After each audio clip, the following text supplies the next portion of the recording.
Hey now, everybody, it's Aaron, and thanks for tuning in to this week's Market Minutes. It's the middle of the summer, which usually means it's pretty slow out there, but we've got some interesting things to share with you this week. Let's do this.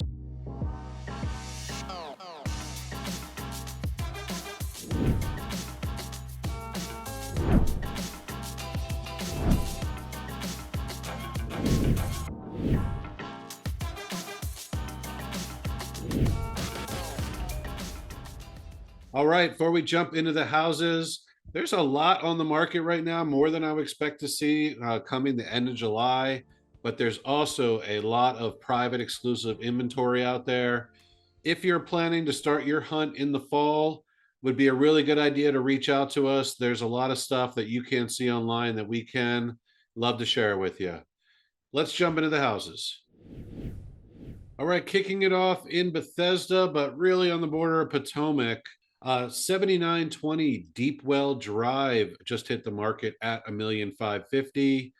I know everybody loves a before and after, so that's why I'm showing this one. I actually saw this house back in, what was that? 2021. This house was listed at just under $1 million. Was showing it to some clients. It needed a lot of work. I saw the potential in it at the time to be a really cool modern, and sure enough, someone came along and did that. This is actually the second time it sold. First time it was for about 1.3, and now it's selling again for 1,550,000. This is a 3 bedroom, 3 bath, even though the third bedroom is really more like a living room that happens to have a bathroom and a closet. It's not really in a bedroom location. Interesting, all one level, no basement. It's about 2,500 square feet. Let's look at some before and afters here. Let's start off with the front. Here's the old front, kind of drab brick, but you could see the vision. Check out what they did to this. Isn't that awesome? I love it. They've clearly changed out all the windows. They put this wood cladding on the side, painted the brick. They did a phenomenal job. Let's go on the inside. Let's start with the family room. So here's the old family room. Now look at the new one. Incredible. I mean, I love the details in here. It's really a piece of art. Maybe even more impressive is the kitchen. Here's the old kitchen. And then look what they did to this kitchen. Incredible. Open it up. It was already pretty open. They opened it up more. All the finishes are super on point. Here's the primary bedroom. You can see they opened up more into the bathroom. And then lastly, look at the primary bath. I mean, just a crazy, crazy difference here. A lot of money was spent. I think the people who picked it up at 1 million, sold it at 1,300,000, probably didn't make much money. The people that bought it at 1,300,000 and now trying to get 1,550,000, they've only been there about 6 months. It'll be interesting to see if they're able to get this number. Look, I mean, it's a one level house, rarely hard to find in our area. It's done to the nines. It's 2,500 square feet. It compares to like a large condo in a Park Potomac or North Bethesda. Obviously, it's not those locations, but it does give you that one level living for a similar price point. So it'll be really interesting to see what happens here. These are just so rare. And I thought this one was so cool. I had to share it with you. Reach out if you know anybody who's looking to downsize. Would love to show you this. All right, JT's here this week. Has got a couple interesting things in Chevy Chase. JT, take it away. All right, thanks, Aaron. Let's start this week at 7214 Pomander Lane in the Rolling Woods subdivision of Chevy Chase. It hits the market this week at $1.5 million. It has a total of 5 bedrooms and 4 full baths. It has a lot more to offer than it appears from the street, almost 3,800 square feet finished. As you walk in here, you see a very gracious foyer that leads directly back into a pretty large living room here. They have a fantastic picture window in the back that's just grabbing a ton of natural light. Moving over to this cozy dining room, I am a sucker for the old charm of the corner hutch. That is a really nice area that then moves perfectly into the older sunroom. I know it's a bit of an older sunroom addition because it's fairly small, and anyone doing an addition now would want to just grab more space. I do love the skylights here, again, grabbing a lot of natural light for this small space. The kitchen is very nice here. We have some custom cabinetry and some nicer countertops.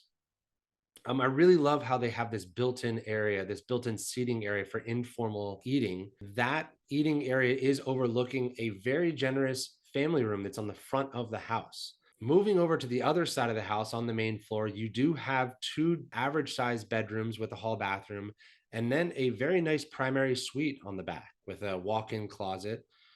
They have updated this bathroom at some point, but again, much like a lot of other areas of the home, it could use a facelift. Upstairs, and yes, this house, it does have an upper level. There is this awesome loft for a hangout area. I think it'd be great for an older teenager or maybe even a grandmother, an au pair. It does have a nice bedroom up here with a pretty generous closet. All right, guys, let me set the scene. It's 1987. You just went to Blockbuster with all of your friends to get Top Gun. You got a fresh 2-liter bottle of Crystal Pepsi and you're headed home. You are the top 1% of all naval aviators. Is this not the perfect rec room to hang out with your buddies? I love it. You've got the pool table here, you've got that air hockey table, and this cozy area here just to lounge and watch TV. There is another bedroom down here. Wood paneling was apparently very popular at the time. Of course, painting over that would brighten up the space a lot. And you do have another bathroom. In the back of the house, you have this deck with an inset hot tub, which is nice, but it does eat up a lot of the deck space. Other than that, the backyard is very private. Having a garage on this quiet street, 1.5 million, I think the value is there. There are a lot of buyers in the market. It'll be curious to see what happens this week, but I think that this is probably going to find a buyer pretty quickly. It probably won't go a lot over asking price, but it's going to be good value. All right, heading just south, we come to 3705 Taylor Street hitting the market this week at 2.25 million.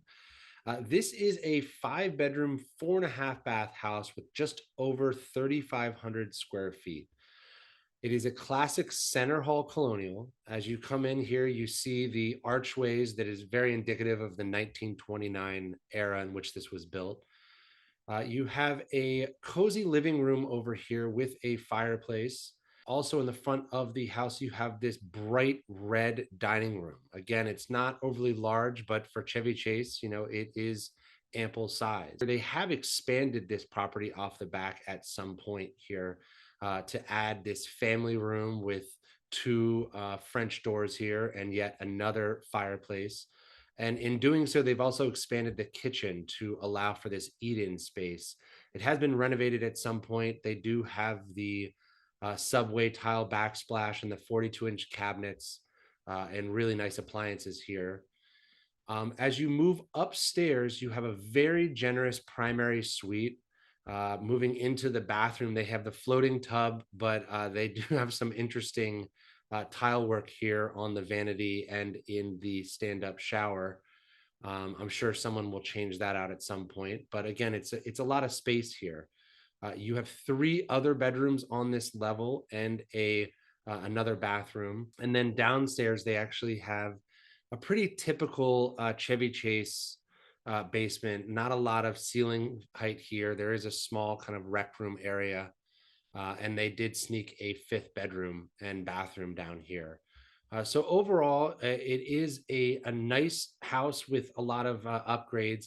It provides a lot of space. I think that the value here is definitely in the lot. It is a 10,000 square foot lot in an area in which, especially on Taylor Street, you can get some pretty small lots over there.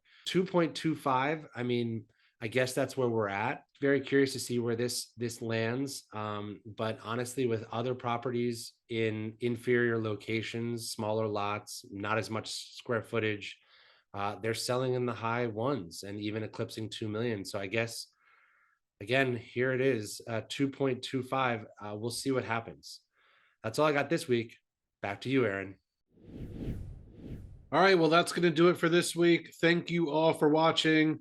As always, give us a follow at Jeweler Burton on social. And if you know anybody who's getting in the market or thinking about selling, You know, we'd love to help. Have a fabulous weekend, everybody. Later.